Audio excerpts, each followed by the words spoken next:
आपके कानून से एग्जीक्यूटिव भी आती है, जुडिशरी भी आती है, इंस्टीट्यूशन भी आते हैं, डिपार्टमेंट भी आते हैं, और आप ही को पकड़ा जाता है। मैं इसमें ये गुजारिश करना चाहूँगा कि इसको 2 चीज़ों में डिवाइड कर दें। हम लोगों को पकड़ने का बहाना क्या होता है, वो फाइनेंशियल इरेगुलरिटी ढूँढते हैं। मेरा ये ख्याल है कि जितना ट्रांसपेरेंट हमारे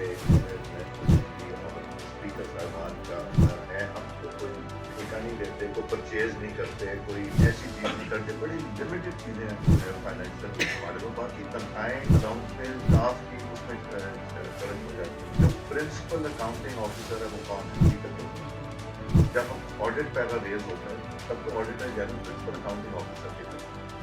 अल्हम्दुलिल्लाह मेरा ख्याल है हमारी नेशनल असेंबली में, सेनेट में और आप लोगों के शायद कभी कोई ऐसे ऑडिट पैरा रेज नहीं हुए कि जब विक्टिमाइज करना होता है तब ये यूटिलाइजेशन होती है। तो हम कोई तो एग्जाम्पल सेट करें।